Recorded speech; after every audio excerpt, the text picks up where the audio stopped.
First of all thanks అండి అందరికి వచ్చినందుకు. కన్నుల్లో నీ రూపమే నందు, తేసిని ప్రకాష్ హీరో హీరోయిన్లుగా హీరో హీరోయిన్లుగా ఏఎస్పి క్రియేటివ్ ఆర్ట్స్ బ్యానర్పై నిర్మించిన ఈ చిత్రం ఈ నెల 29వ తారీఖు రిలీజ్కు రెడీ అయిపోయిందండి.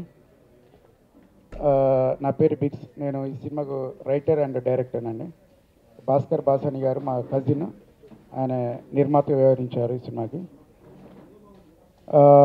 మెయిన్గా ఈ సినిమా ద్వారా నేను ఒక మంచి పాయింట్ చెప్పాల్సుకున్నాను ఆడియన్స్కు. ఆ పాయింట్ అనేది ఒక వర్గానికి, అంటే ఒక యూత్కో లేకుంటే ఒక సర్టెన్ ఏజ్ కాకుండా ప్రతి ఒక్కరికి 6 నుంచి 60 ఇయర్స్ వరకు ఒక పాయింట్, కనెక్ట్ అయ్యే పాయింట్ ఈ సినిమా ద్వారా నేను చెప్పదలుచుకున్నాను. ఆ పాయింట్ చెప్పడానికి లవ్ స్టోరీ అని ఒక వేను ఎన్నుకున్నాను. So this is a genuine love story.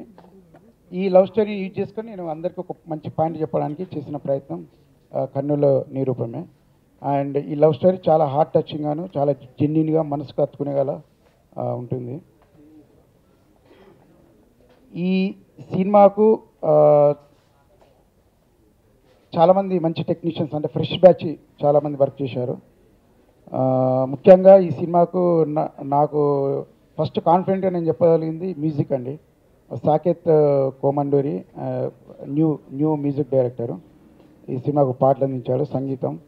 And ఈ సినిమాలో పాటలు ఎస్పి బాలసుబ్రహ్మణ్యం, చిత్ర గారు, కార్తీక్, రమ్య బెహర్, ఇంకా అందరూ మంచి ఫేమస్ సింగర్స్ పాడారు. రైటర్స్ కూడా శ్రీమణి గారు, అనంత శ్రీరామ్ గారు. సో చిన్న సినిమా అయినప్పటికీ మ్యూజిక్ ఆల్బంగా చాలా పెద్ద రిచ్గా తయారు చేశాను ఈ సినిమాకు. డిఓపీస్ సుభాష్ దంతి అండ్ విశ్వ ఇద్దరు వర్క్ చేశారండి. మంచి విజువల్స్ ఇచ్చారు వాళ్ళు. సో వాళ్ళకు నేను థ్యాంక్స్ చెప్తున్నాను.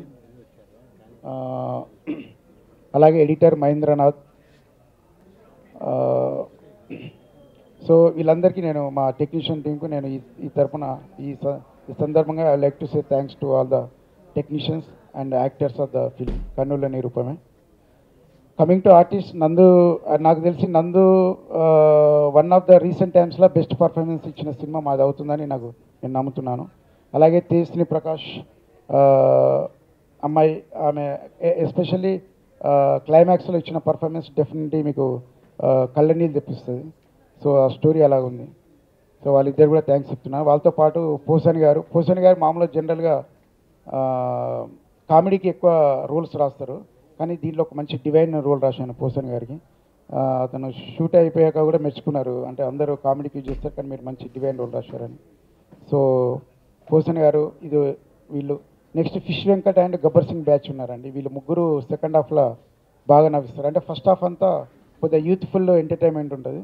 సెకండ్ హాఫ్లో ఫస్ట్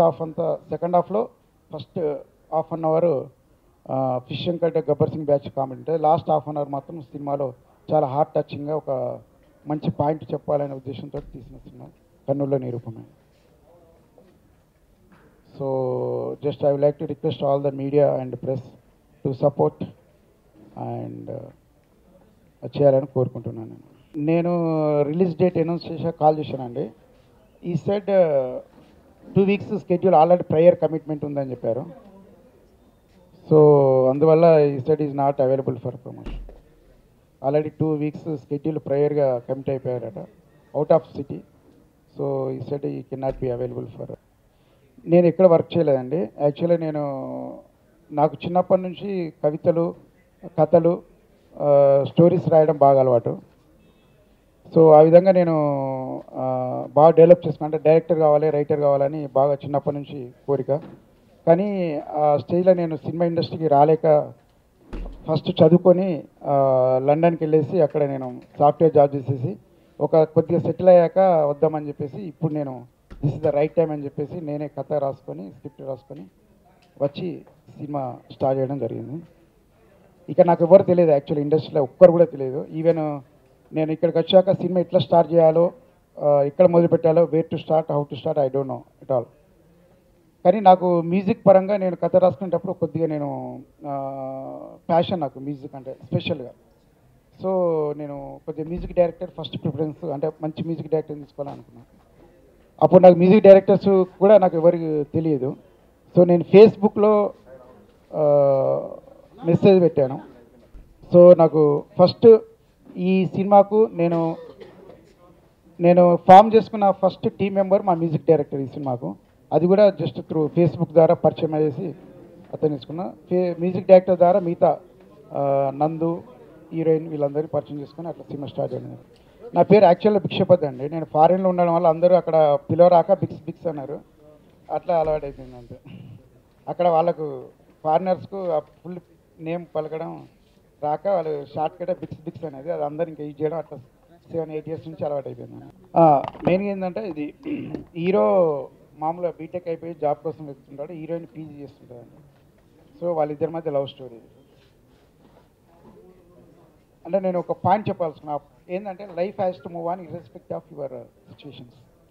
అంటే కొందరికి ఫైనాన్స్ ప్రాబ్లమ్స్ రావచ్చు, కొందరికి లవ్ ప్రాబ్లమ్స్ రావచ్చు, కొందరికి పేరెంట్స్ ప్రాబ్లం రావచ్చు, ఏదో ఒక ప్రాబ్లం రావచ్చు. ప్రతి ఒక్కరికి ఏదో ప్రాబ్లం రావచ్చు. ఏ సమస్యలు ఉన్నా మనిషి కృంగిపోకుండా life has to you have to move your life అని చెప్పడానికి నేను సినిమా తీయడంలో ఉద్దేశం అది. ఆ పాయింట్ చెప్పడానికి ఒక లవ్ స్టోరీని నేను ఎన్నుకున్నాను. లవ్ స్టోరీ ద్వారా ఆ పాయింట్ చెప్తాను.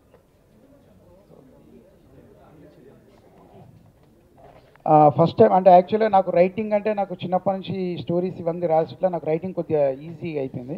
బట్ డైరెక్షన్ అనేది నేను లైట్గా నాకు థియరీ కోర్సు నేర్చుకున్న తప్ప నేను ఎవరి దగ్గర పని చేయలేదు. సో నా సినిమాలో నేను చేసింది బేసిక్ మేకింగ్. డెఫినెట్గా మిస్టేక్స్ ఉంటాయి, అది చెప్పేస్తాను. సో అది అంటే నాకు తెలిసిన నాలెడ్జ్లో బేసిక్ మేకింగ్లో ద బెస్ట్ మేకింగ్ ఇవ్వడానికి ట్రై చేశాను. అది కష్టం.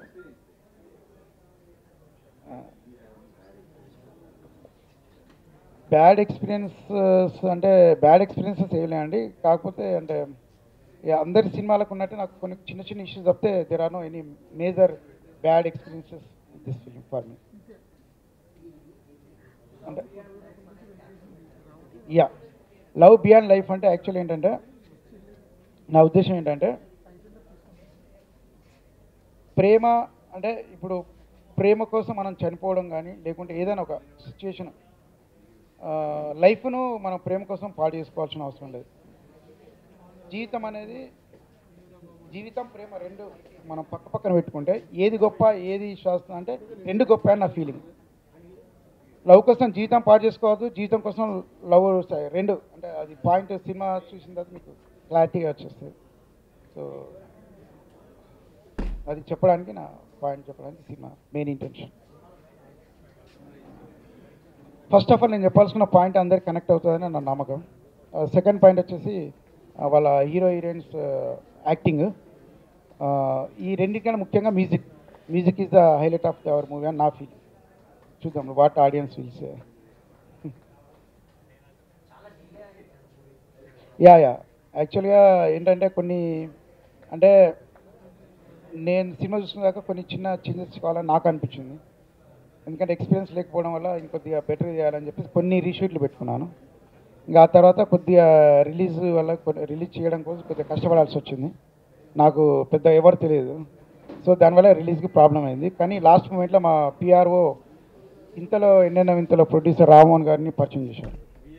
సో ఆయన సినిమా చూశారు. దెన్ అతను వచ్చేసి మేము రీసెంట్గా రిలీజ్ చేశాం కదా, మాకు కొద్దిగా ఎక్స్పీరియన్స్ ఉంది, so we will help you అని నాకు కొద్దిగా ముందుకొచ్చారు హెల్ప్ చేయడానికి. సో ఈ సందర్భంలో I would like to say thanks to Rammohan Rao garu. ఆయన అంటే కొత్తలకు ఎవరైనా ఆయన ఎక్స్పీరియన్స్ని ఉపయోగించి కొత్తలకు హెల్ప్ చేద్దామని ఆయన థాట్ ప్రాసెస్లో ఉన్నారు. So I hope you will continue this. తెలీదు, ఓన్లీ సినిమా మాత్రం చూసా. కానీ ప్రతి క్షణం నాకు ఇమోషనల్గా ఫైనాన్స్ పరంగా అన్నిటి పరంగా దగ్గరుండి నన్ను ఎంకరేజ్ చేసిన మా ఫాదర్కి నేను కృతజ్ఞత చెప్తున్నా. My father is my hero. ఇక్కడే ఉన్నాడు మా ఫాదర్. రానా అంటే ఈ సినిమా తీద్దాం అనుకున్నప్పుడు ఇన్వెస్ట్మెంట్ నా దగ్గర మొత్తం లేదు. అప్పుడు భాస్కర్ బాస్ అనేది మా కజిన్ వచ్చారు ముందుకు.